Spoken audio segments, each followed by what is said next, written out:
Hi all, I am 2 days post-op my heart catheterization, and before I start to tell you kind of what happened that day, I really just want to say thank you to all of you who have loved, supported, and prayed for me throughout this whole experience.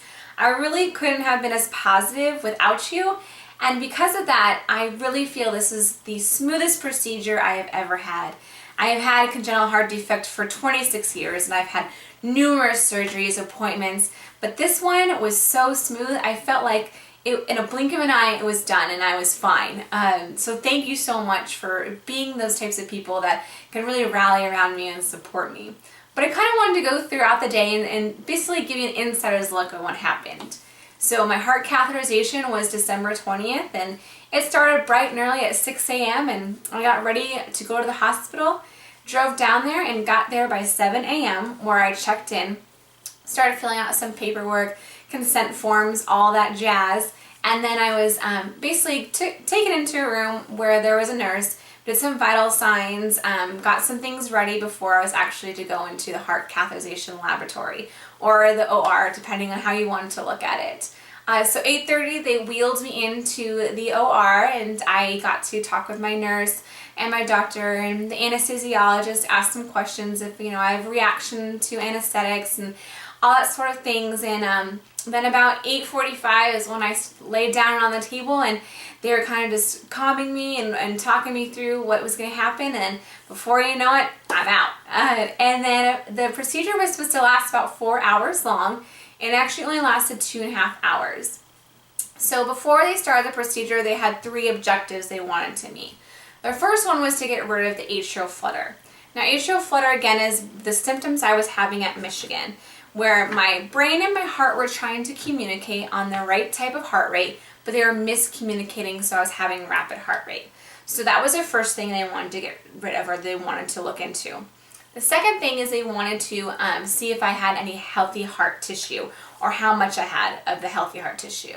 And the third thing is they wanted to just kind of check my pressures within the heart. Since it's already in there, they're just going to do some exploratory things to make sure they have enough data for the next procedure. Unfortunately, what they found out is that the atrial flutter was on a side of the heart that they could not get to during a heart catheterization.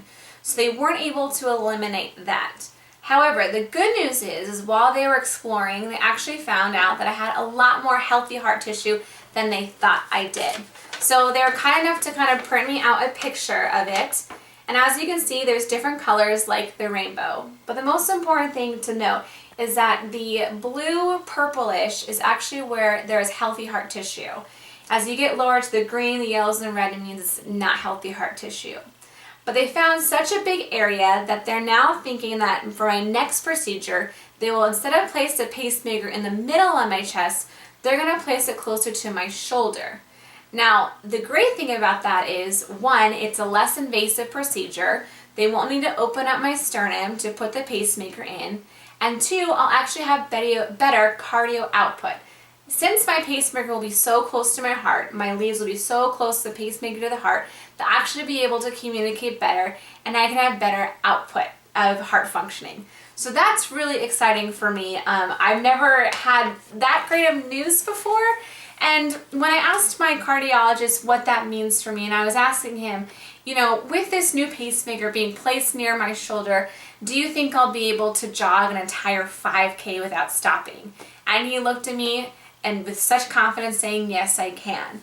And if you've known me long enough, you know who I am. That has always been my dream, to run a race and to finish a race and to not stop and to not be tired and not have chest pains.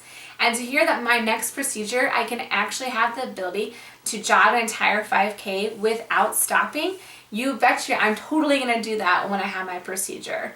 So yes, at the procedure we weren't able to get rid of the atrial flutter during the heart catheterization, but we did find some good news that I have enough heart healthy tissue to actually place a pacemaker up by my shoulder. Now, of course, they have to talk to the surgeon to see if that's the best proper way to go, and just double check everything, cross the T's and dot the I's before they can give me a total go on this. But I'm very confident that they're going to be able to do that. So again, my next procedure is going to be about January 6th and placing a new pacemaker. And so I'm very hopeful that I'll be able to place it by my shoulder so I can have better cardio output And again, I just want to say thank you for supporting and loving me through this process and praying for me. And I hope you have a happy holidays, and be sure to continue to check out my blog. I have a couple pictures up there of the heart catheterization that happened on December 20th. And again, I hope you have happy holidays and spend some quality time with your family this season.